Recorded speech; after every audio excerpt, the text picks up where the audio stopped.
Hello. Hello, how are you? Okay. Okay. Good. Yeah. So, what did you want to do today? I mean, we can go through the references of the paper. I Okay. didn't have a lot more to try to do. And I have some general updates, but nothing groundbreaking. Um,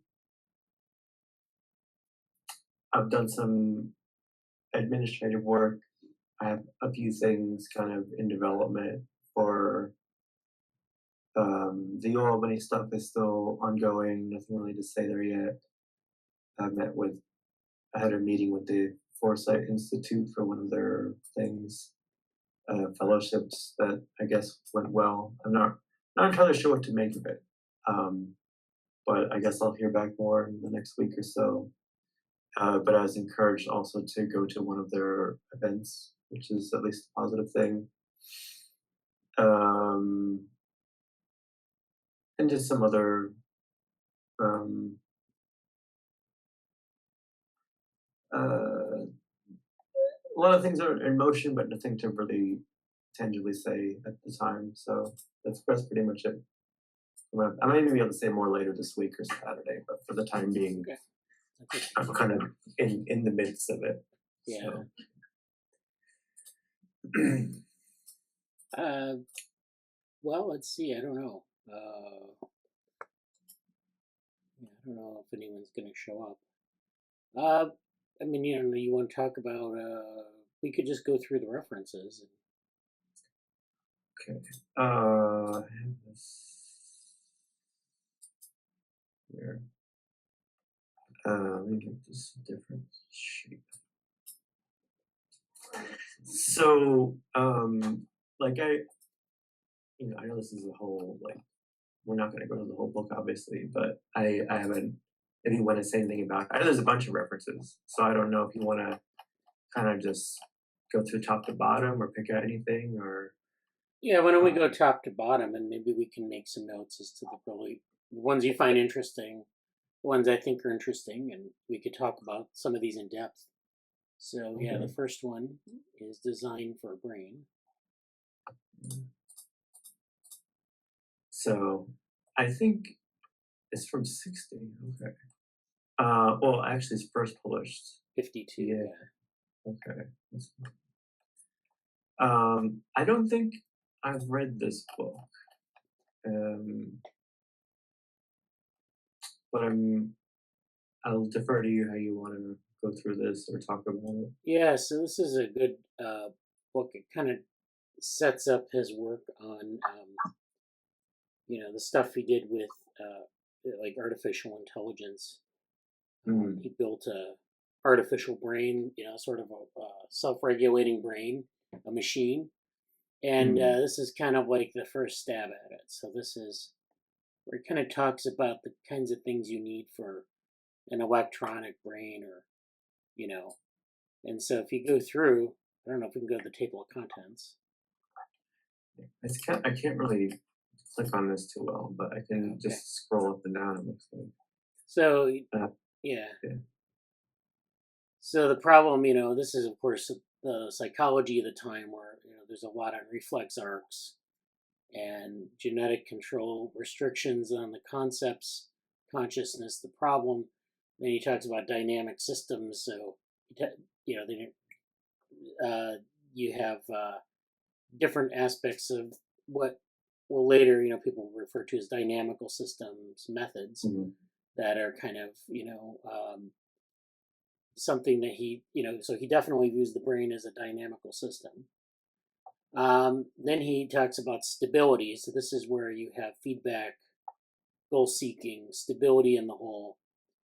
Adaptation is stability. So that's homeostasis, generalized homeostasis, survival. So, he's thinking of the brain as sort of this dynamical system that exhibits certain behaviors, certain feedback oriented behaviors, certain goal directed behaviors.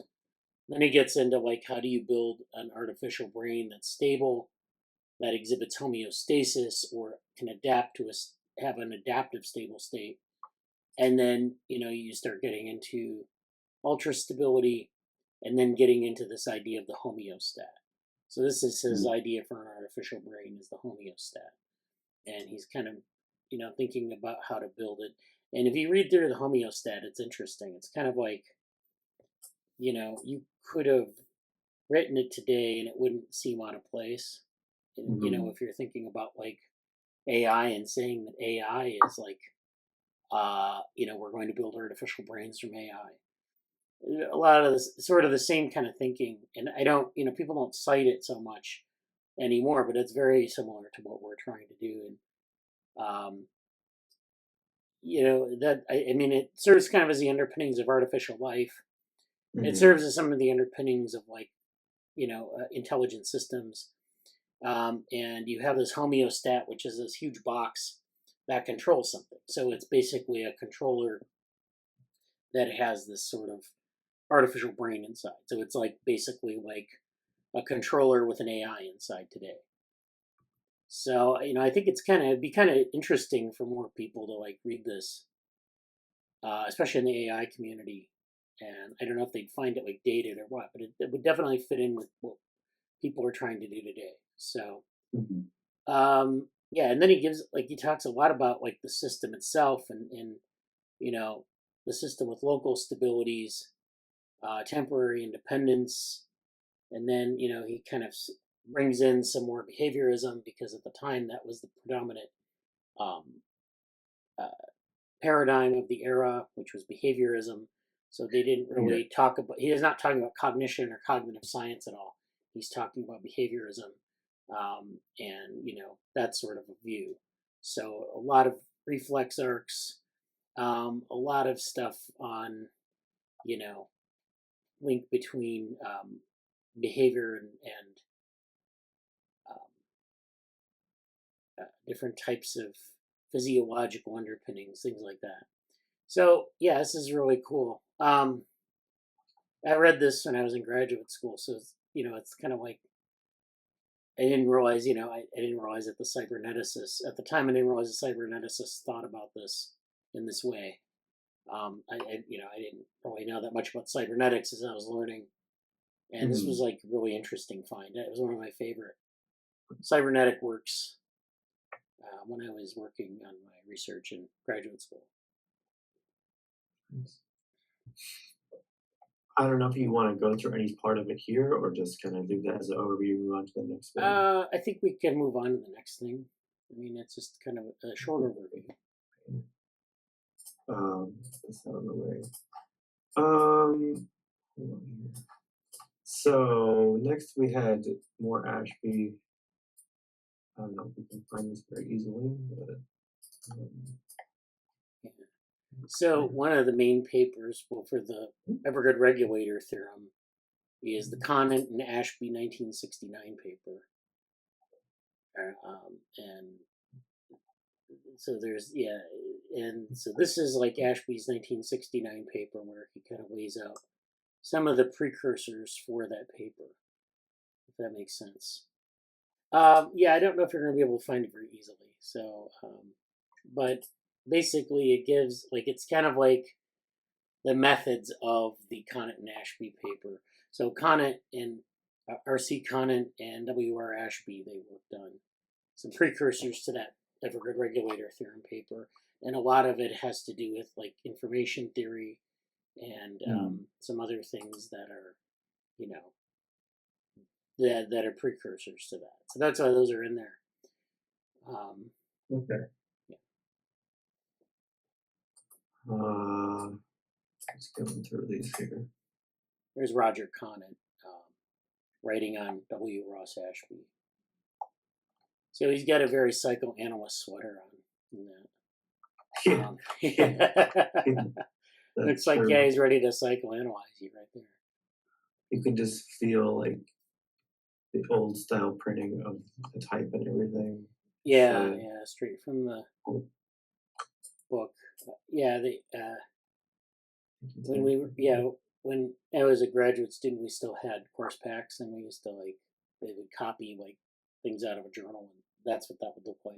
Like you'd have it double, two-sided, Yep. one page, and then you'd flip through. And I'm I glad they used don't have I those used a anymore. few of those a long time ago. Course packs. Yeah. Well, at least I don't know if they were called that, but the method of scanning, I guess, that was like that. Oh yeah, It's just yeah, like two old pages.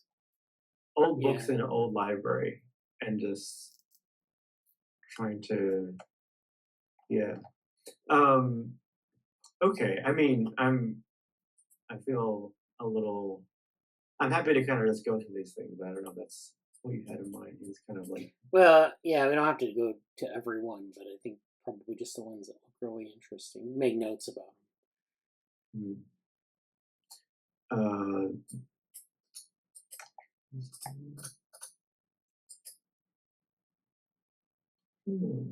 more clear. them. Yeah, that's George Um, Clear. Yeah. So this George Clear was an early complexity theorist. oops. Oh boy. Hmm.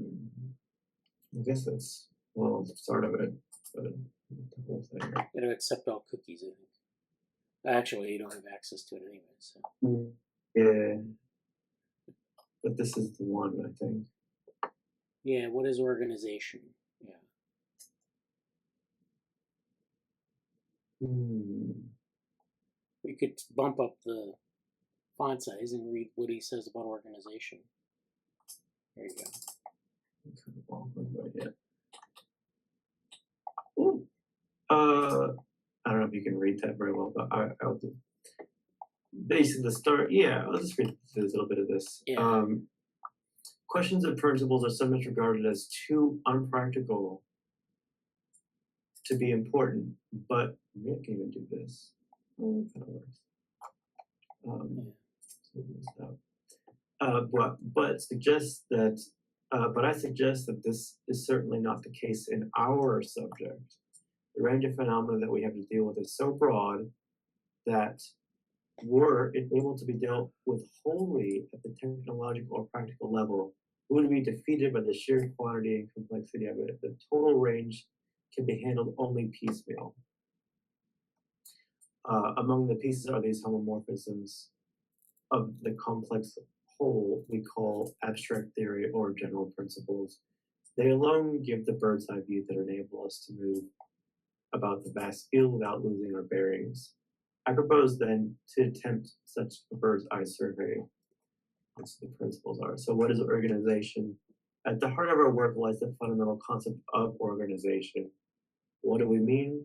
As it's used in biology, it's a somewhat complex concept built up from several more primitive ones. Because the richness because of this richness is not readily defined, and it's interesting to notice that while March and Simon use the word organizations as a title for their book, they do not give a formal definition. Here, I think they're right, for the world covers multiplicity of meanings. I think in the future we shall hear the word less frequently, though the operations to which it corresponds in a world of computers and brain-like mechanisms will become daily increasingly daily importance. Yeah, maybe. The core of the concept, in my opinion, is that of conditionality. As soon as the relation between two entities A and B becomes conditional on C's value or state, then a necessary component of organization is present. Thus, the theory of organization is partly coextensive with the theory of functions of more than one variable. Yeah. So it's like We if can you get have multiple parts interacting, or one influences the other, then you have organization. I mean, is this when he says functions? I don't know how alluding to like calculus that is, or just like functions in the general sense. I guess just if more than one variable, so one variable will affect another. Usually, A will influence B. But if C is influencing both of them, then A's influence on B is conditional on C, and B's response to A is conditional on C. So the functions would be like, the function might be like A versus B, but A versus B isn't, like, there's some nonlinearity there because C is pulling on both of them, or one of them, and that's the conditionality. So there's some organization there where C is actually also influencing that relationship. Around what time did like nonlinearity become more of a thing? I mean, I know it's sort of, I don't know when it emerged from general mathematical stuff, or I don't know its history very well. Yeah, I guess maybe in the 70s and 80s it really started getting talked about more generally than like in mathematics or in physics. Like you'd have, in physics you had systems we knew about, like, nonlinear theory in physics, and it was kind of, people were developing techniques for it. But I mean, when it came like to applying it to like social systems or biological systems, they had to be like the 70s or 80s when that really started to come into earnest. Like, and it probably was like had a lot to do with the cyberneticists.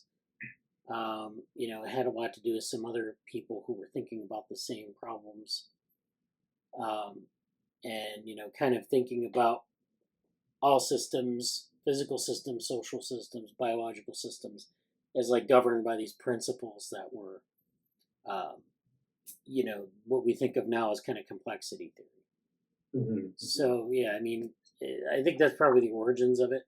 It would be interesting to see like where, kind of like how that ended up, getting put into those slots. I guess, you had the cyberneticists, and then we kind of think they went away, and it doesn't seem like they actually went away. It's like they're sort of sloganeering went away, but like the concepts continued on. So yeah, it's interesting. So yeah, and then we have conditionality, and then we have the converse of organization. Therefore, must therefore be, as the mathematical theory shows us clearly, the concept of reducibility. It is also called separability. So this is, where you can cleanly separate A and B, or cleanly separate A, B, and C. They're all separable things. And that's like, you see that in like machine learning, you see that in statistics where things, either overlap or don't overlap. If they don't overlap, they're separable. If they overlap, they're not non-separable.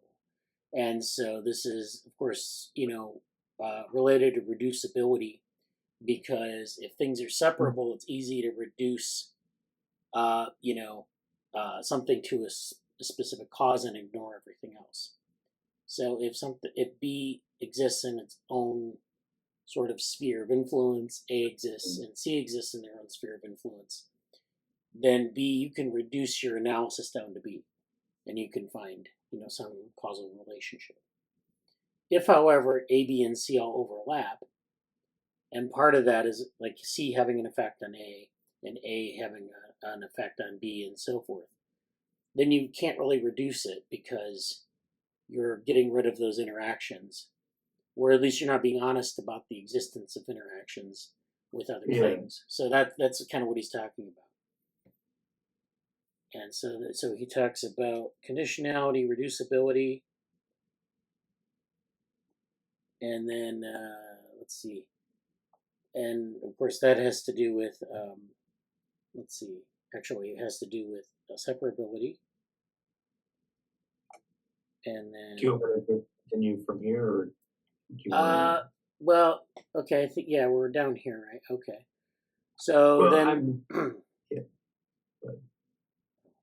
Yeah, I'll just keep reading. And so it kind of goes down. By this calculus, the degree of conditionality can be measured, meaning that you can measure the degree of conditionality depending on how they overlap.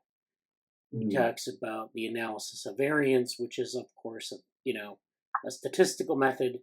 So you're looking at how, if you can separate variables without any interaction, you can analyze their effects on one another.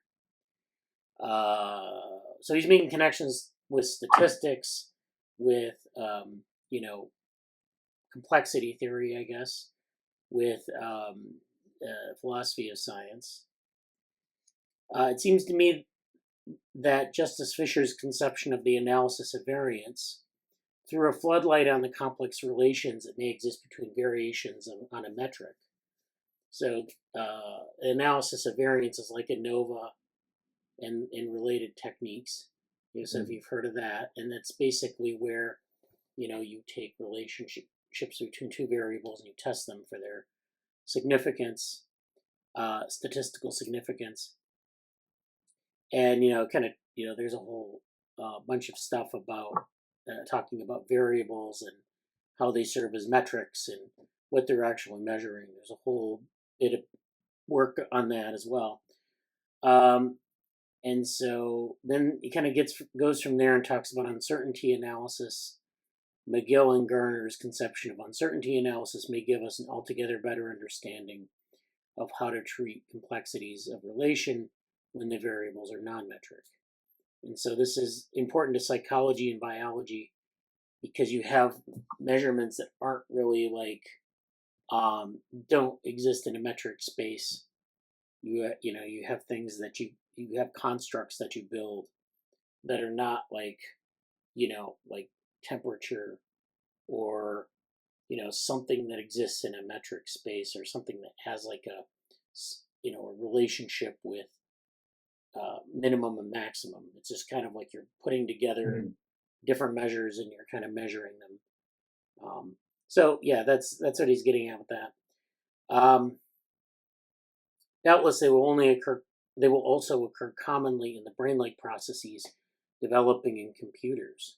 So he's talking maybe that computers are kind of like psychology and biology in that way. And then so he has a lot of interesting things here. So this is actually pretty cutting edge. But I think it's good to go back to these papers and kind of revisit what they've said because they make a lot of connections that are really interesting with respect to what we're doing today. And some of the debates we're having today about statistics and measures and like if we're talking about machine learning, we're talking about intelligence, we're talking about measuring the world, how an algorithm learns those things. So it's interesting. One of the things I'd really like, this is I guess a tangent and a little bit of a zoomed out comment, but I think I'm curious if you have anything to say about it. I feel like like when you go back and look at this or like the Norbert Wiener books, certainly there's a heavy sense of some things being outdated because obviously the advances and the formalisms that develop later don't exist yet, sure. But there's also, and I don't know what to call this, but because it's written from the vantage point at the time, looking ahead at all the possibilities that are kind of unknown or, there's these suppositions from ways big in the viewpoint. There's a really, you could just say, oh, there's a developmental context for the viewpoint or something very general like that. But I feel like there's also something very, very specific that, in sort of like frontier mappy sense, it's like from that point of view, the trajectories seemed to go in this way, like the roadmap looked a certain way, and I feel like what I'm really trying to get at is if you fast forward or like scroll ahead, if you will, in terms of what it was written at 20 or 40 or 60 years later, there's something to like the assumption, like I don't know, I'm trying to differentiate the way things are talked about when, depending on whatever point of view it is, has certain, I don't know, uniqueness to the vantage point. But I don't know how to get to the substance of what I'm saying, so it's tough. It was like going back to read these books is sort of, it's good, and it's also, there's sort of this mixed bag of it's very good, and there's like core principles at play, and then there's the outdatedness that comes up with them. But there's also sort of a, when you compare it towards more modern things, or just across the development of whatever, there's a difference in the, like, some distinctions are much sharper earlier versus later, and some, like the nuance and the fine grainness is different in important ways, and I don't really know how to talk about it. I don't think I'm getting my point very well, but it's sort of like there's something there that that stands out to me, and I don't know what to say about it other than, you have different contexts. Like, okay, yeah, but there's something a bit more than that. Yeah, so like I think two good examples are kind of in this second to the last paragraph. The first one is he talks about like when you talk about conditionality, where you have this overlap between variables, this conditioning of one variable on another. You talk, it kind of gives you this what he calls a product space, which is what he talks about, that of the possibilities, within which some subset of points indicate the actualities. So what he's really describing here is like a 1960s version of a latent space, and like so you can see the like how these he's kind of thinking about these things, and of course people kind of knew that they didn't have that language, but that's a concept, right? It's a concept that would then later become important, and then people would just assume that and work on some method that incorporated that idea. Then the other idea here is that he talks about independence. So like when in our paper, when we talk about independently distributed data, or IAD type data sets, uh, we're talking about independence, which means that the variables are separable, they're independent, they're not like dependent on each other. So this is again, he talks about independence and how it represents non-communication. So he talks about conditionality as being related to communication. And of course, communication is where you have variables talking to one another, or individual entities talking to one another. So it's interesting when we get this term communication thrown around in cybernetics. I mean, I didn't think about this kind of aspect of it. But it's basically where he's thinking actually of interactions between variables being communication, which is interesting. It's like if C influences A, that's communication between C and A.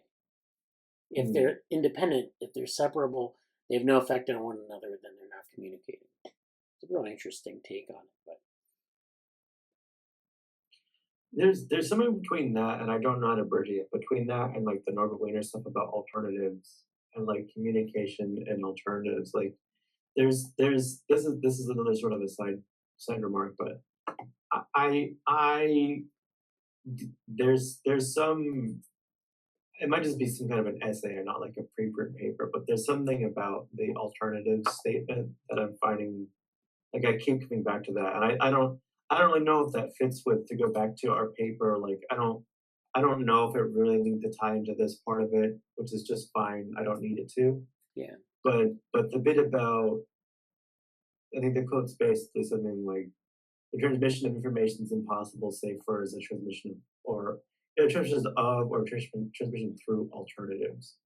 And I just feel like there's there's a lot there that I keep coming back to as like a very generic, a very big slogan statement, but also like when you're communicating, it's even coming up like when I'm doing things like in Joe Pro or grants or like more strategic stuff. It's sort of, you're creating these alternative pathways to go down, and having to, in that case, more advocate or justify for them. But also, when we get into actual um, theory and stuff like that. So more about that later. I think this is the end of this, at least Yeah. preview. I don't know if you want to find more here or go to the next Oh, we should reference. keep moving. Yeah. 'Cause- Yeah. I mean, I'm sure we can find this, but I think I kind of know what that is, so we don't really need to get to this one. I don't know, this looks fun. Mick Ashby. Yeah, he's is he like I think he's like W.R. Ashby's nephew or something like that. But we talked about, I think it was Brian McCorkle who talked about he wanted to talk to him more. So Yeah, I think that was oops, this is there we go.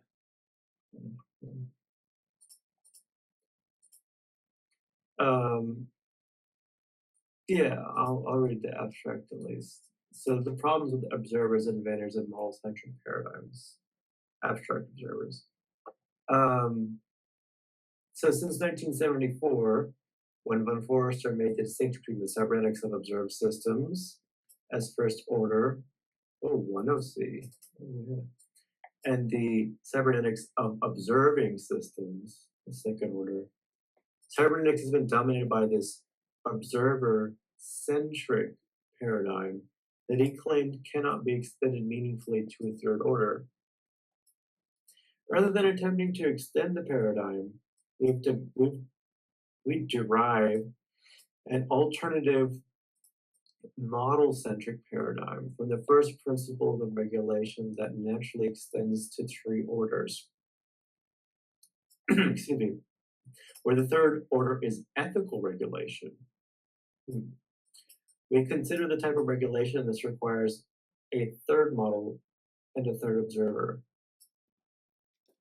Okay. If the model is a model of acceptable ethical situations, the third observer is a necessary element of the system's conscience that prevents or detects any violations of the model of ethical situations. In this paradigm, the cybernetics of systems that are designed to exhibit ethical behavior can be characterized as third order cybernetics by being able to extend the paradigm to include ethical systems of model-centric paradigms bring clarity and utility that's not possible using the philosopher-friendly observer-centric paradigm under its specified, and its underspecified, aka abstract, observers. Finally, the new definitions for cybernetics are proposed that clearly differentiate between the science and the philosophy of cybernetics. Okay. Now, I think we used this. Do you remember which part of the paper this was referenced in? You could look it up, Ashby 2022. You could just search for that. I can't remember exactly. I know at one point there was going to be a section on observers and the different orders of cybernetics, but it was didn't happen that way. So, but I'm not sure when it ended up being cited. It probably is useful in some other place. Here, yeah, I think it was this one. Okay, there it is. Yeah. So this is yeah. Oh, an Ashby box. Yes. So this is the Ashby box. This is actually something that I think is in the Ashby 2020 paper, but also the Ashby 2022 paper. This is an interesting thing that was developed. So Ashby box is actually from Ashby 1954. So this is like, I guess like a Skinner box, but it's like the Ashby box. I think maybe, there's this, it's like maybe an early version of his, some of the work he was doing with the other model that we talked about. Yeah. And so, yeah, this is kind of citing this. Maybe, the Ashby box reference could be unpacked a bit. Like, what is an Ashby box? As in the paper or just for in the paper, here? I think. I mean, I'm just trying to remember exactly how that was relevant. Yeah. Because, I mean, this is like kind of a mention of it, and it needs maybe a little bit better overview of it. Okay. But yeah, it has, I think, a lot to do with like regulation of behavior, and so with Yeah. this is of course the ethical aspect of that. So Yeah. I think both of these are basically like ethical.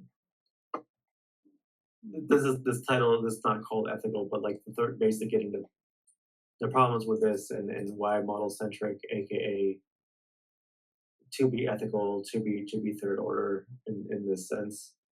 And I don't know if you wanted us to go more into this or just sort of move on to the next reference here. I don't think there's a lot here we can get into without getting really deeply into it. So why don't we move on? Yeah, I think that's probably a good idea for this one. I think that's most of our Ashby get into the other ones. So this one is stochastic gradient, pass or investigate. We can pass on that. This Baltieri and Buckley paper is interesting. You try to find that. So part of the discussion in our paper talks about the PID controller, or it talks about control theory, and control theory necessitates a discussion of the PID controller, and it kind of goes through. So the PID controller is proportional, integral, and derivative control. So it's like these three phases of control. And this is actually, this has a lot of ties to what Ashby was talking about when he was talking about his sort of philosophy of statistics. The best way I can describe it. And so, they're talking here about PID control and how that sort of has a cybernetic aspect to it. So they talk about PID control as a process of active inference. And so, this is like not just in control theory as an abstraction that you would use to examine control. It says that, active inference systems, which are, maybe a broad class of biological and cognitive systems, actually do something similar to a PID control. And so the part that you have bolded there, for example, recently, PID, proportional integral derivative control, has been shown to be implemented in simple molecular systems and is becoming a popular mechanistic explanation of behaviors such as chemotaxis and behavior in amoeba, and robust adaptation in biochemical networks.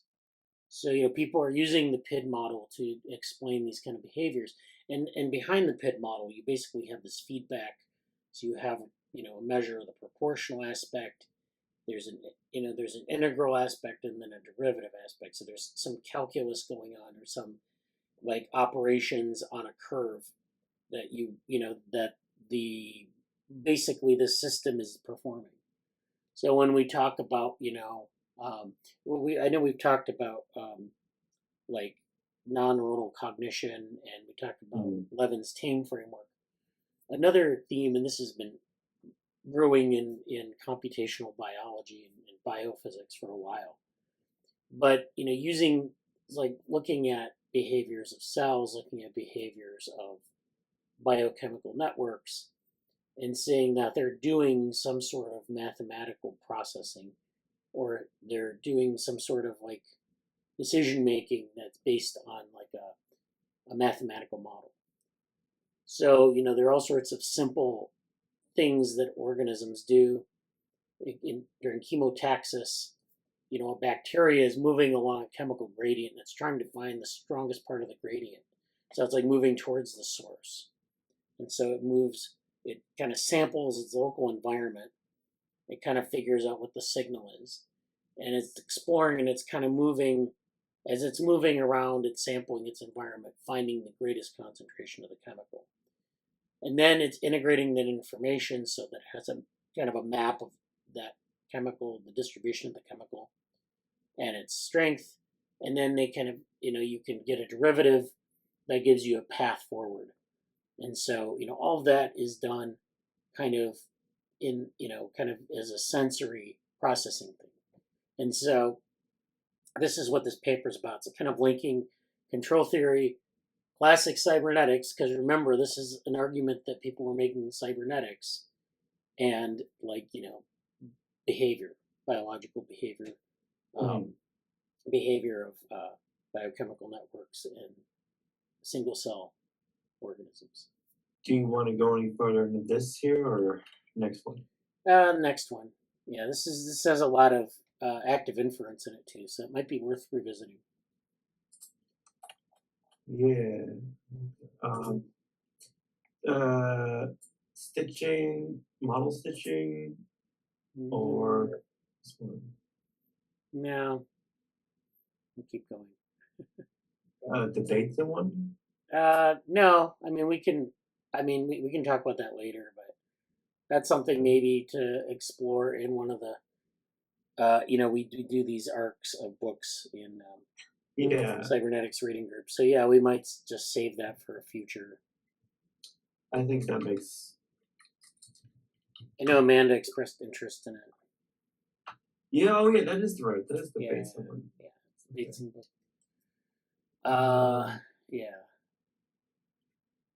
The Beckhofer, that's actually a nice open source book for people to learn about. Like, this is control theory for physicists. So, this is just basically making control theory a little bit less, it's demystifying it a little bit. It's not really making it that understandable, but so this is just kind of the book here. And it just, it kind of frames control theory and dynamical systems. So if you're not up on these areas, maybe it doesn't make it any clearer to you, but it does make it a little bit clearer for people who are familiar with dynamical systems and that. What's next here? So the GFlowNet paper, that was something that Morgan suggested for looking at different models, machine learning models.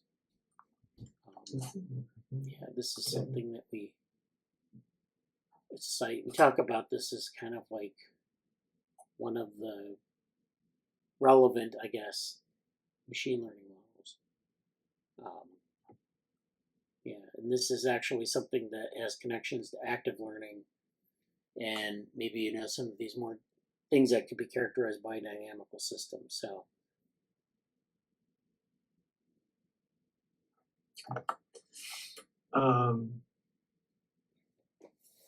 Oh, Amanda just messaged me, but I don't know if she's going to join right now. Okay.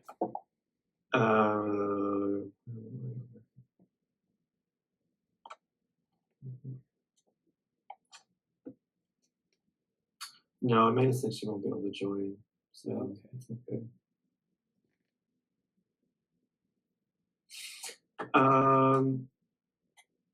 So yeah, we can maybe do a few more. I might go until 9:30 or so, and maybe we do a couple more, and then if we want, we can pick out, just we can pick out stuff and do more next time. I don't know. I don't think we're going to meet tomorrow for the Cybernetics reading group. Okay. Maybe we are, but I get a sense. I'll ask Amanda that, I suppose. Okay. But we can do a couple more, I suppose, and then go pick out other stuff for next time. What should we look at next? So the Cray2 reference, learning the Ashby Box. This one here. CRETU, yeah. Let's have a look. This is actually. Is this a I don't know if I can get this here. No, get a request. So yeah, go back up to the search. To do that. Ingenta Connect maybe.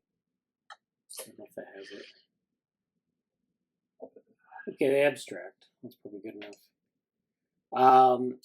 Yeah.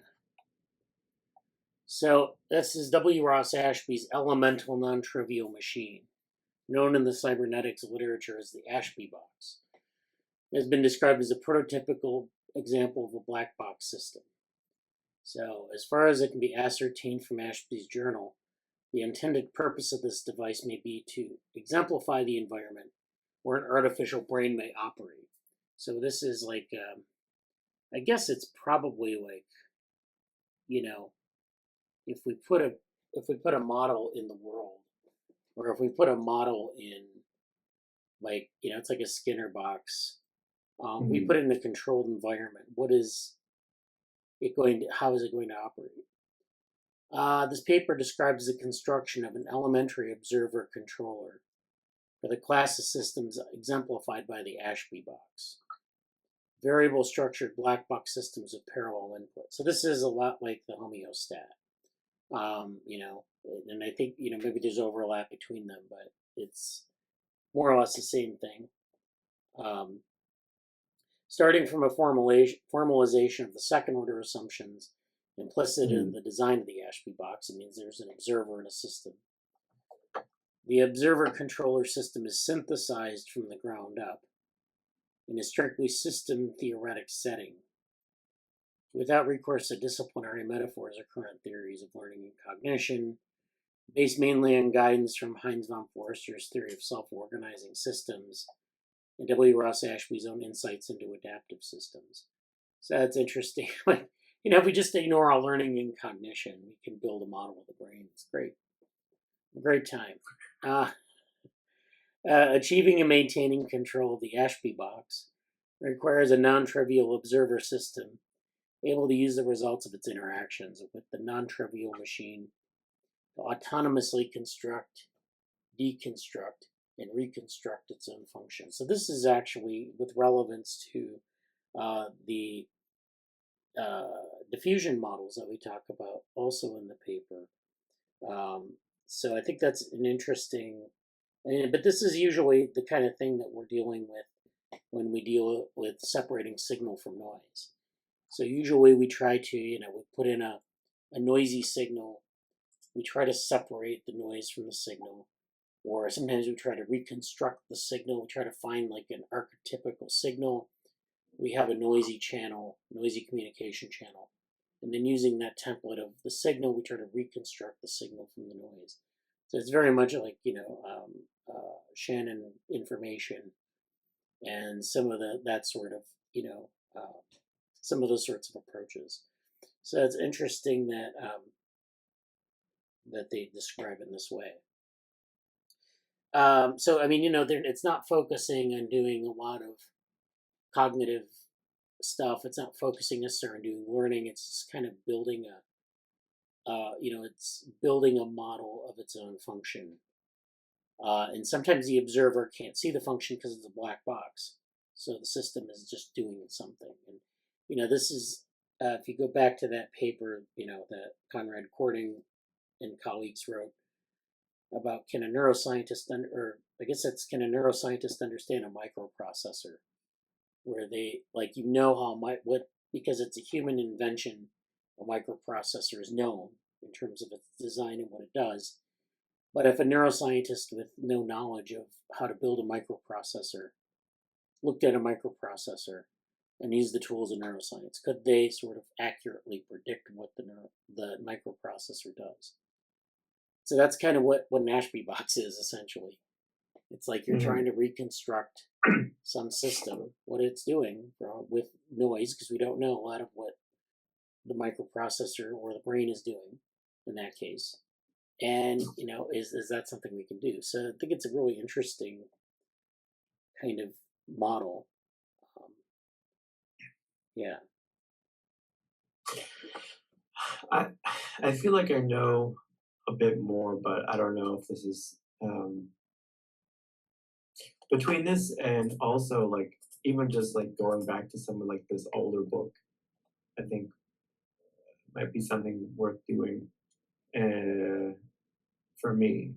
I don't know. There's something I'm hesitant to. I mean, this could this would fit in the cybernetics reading group, I suppose. But like, if it's a book that you're familiar with and and I don't know if I would want to do that. But yeah, we could go over it in the reading group. I think that would be good. At least maybe pick a couple of chapters and go through them, because I think there's some very valuable stuff in here.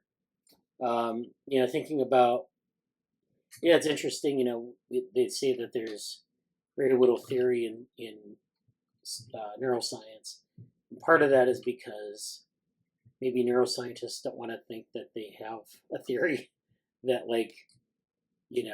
there's sort of this bias against armchair thinking, or but I think there's a lot of stuff here that we can frame into what's going on today, and I think it's really valuable to look at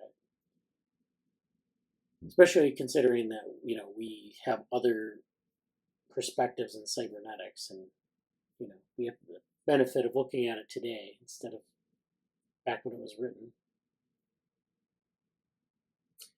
Yes. So this, I've just put that in the Slack as maybe to be on the list there. Okay. Well, let's maybe find one more to look at, and then we might maybe call that for tonight. And maybe I'm interested in going through any of these in depth, especially with Ashley or Amanda next time. But we can maybe pick them out, and I'll prepare them ahead of time just so they're easier to get to and stuff. Yeah. Even this would be good. But anything you want to select for tonight? Yeah, so a lot of these references are, things that deal with specific machine learning models. There's things on sand piles and internal models and some complexity stuff. So they're all very kind of interesting. There's this paper, Beyond Model Collapse by Feng. That's an interesting paper. But that's having to do with how they make the claim that if we use synthetic data to train our models, we end up with model collapse, because we're basically reinforcing a lot of the mean behaviors of the data set, and we're not sampling the tails well enough. We're not sampling the exceptions in the data, so we're just kind of reinforcing the mean behavior, the sort of what we kind of expecting what we expect. And so this is kind of exploring this concept, but that's something we can talk about maybe next time as well. But there is something relevant to cybernetics, this Glanville paper, 1982. Yeah. Inside every white box are two black boxes trying to get out.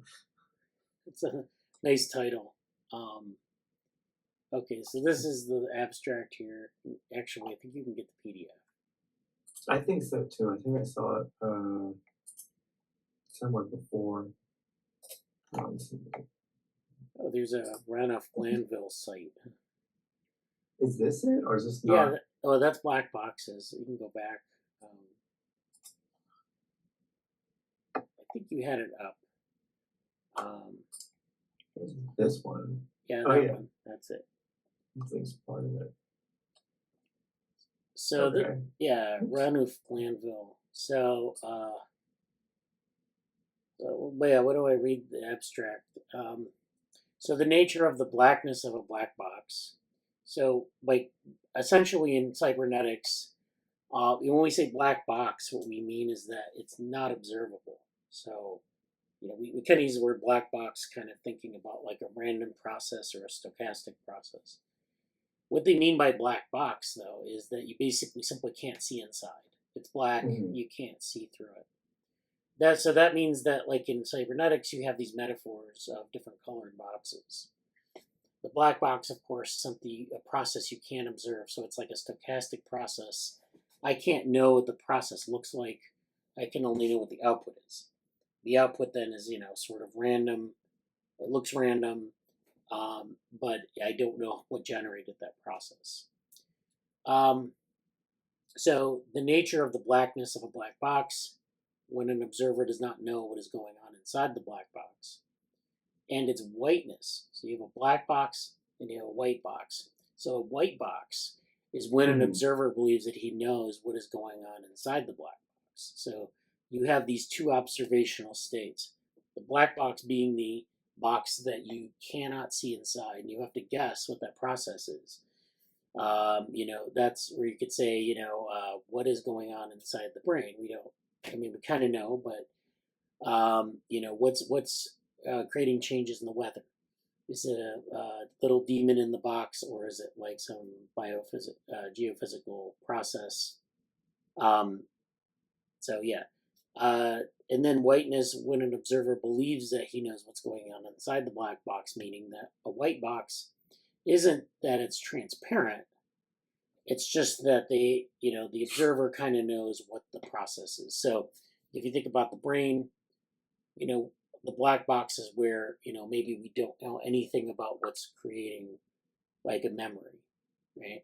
And then like a white box might be a hypothesis about what's creating a memory. We have like some educated guess and we're testing. So that's the difference between the types of boxes. And so as the title suggests, that white box is, a hypothesis of the observer, but of course that hypothesis has pieces, moving parts. And those moving parts, some of them are unobservable or not understood. And so this is where it goes. So, let's see, where are we here? We talk about blackness and whiteness, and then is considered and is applied to a description that is built by an observer of the black box. So the white box is based on this, and the black box is based on some sort of description. It is shown that while whiteness may be believed to have been reached within a system, such a system, nevertheless, remains black on the outside. So, this is, again, one of these things where there's this belief about what's inside the box.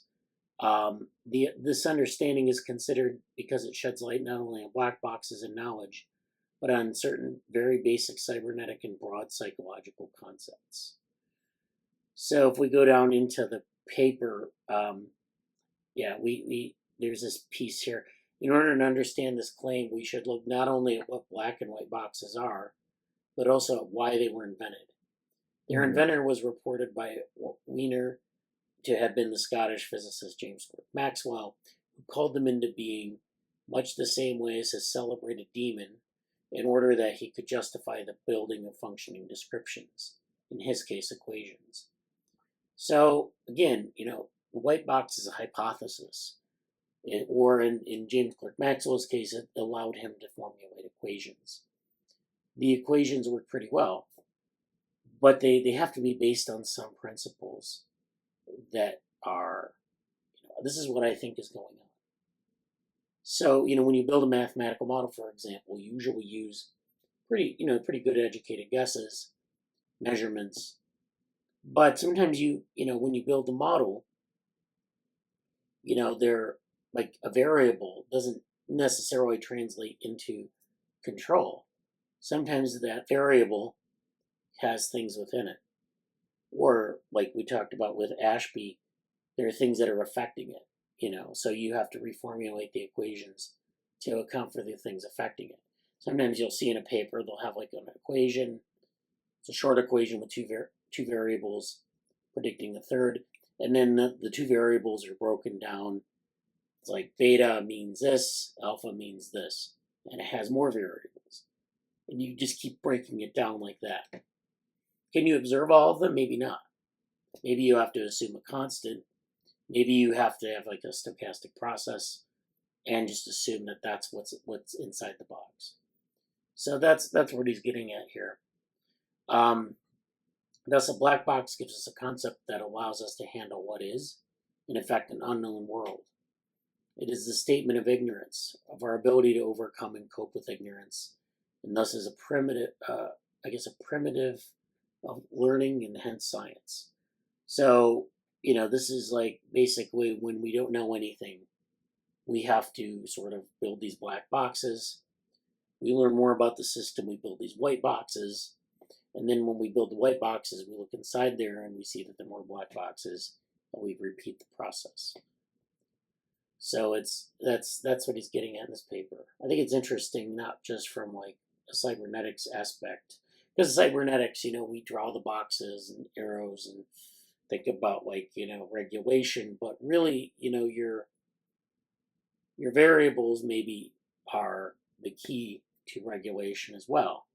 What are in the variables, and do we know like how these variables interact and what's going on during that interaction? We've never, in all the time that we've been doing this kind of way, and especially in machine learning, I guess, if you have interacting variables, there's no good underlying theory of how to deal with interactions like that. When two variables overlap or when they interact with one another. I mean, there are different statistical techniques to deal with it, to like understand like interactions, but to like pull them apart in a way that's like deterministic. We don't have that, and we may never have that because it's hard to do. But that's kind of what the relevance of this paper is. Okay. Anything else you want to say about this, or are you ready to just let this be for now? And I think we can let it be for now. okay. Why don't we end here for now, and then let's pick. There's a lot of obviously really good things, even like the saffron stuff, which I do want to look more at in general. Yeah. And like I've read, like I've looked at some of these, even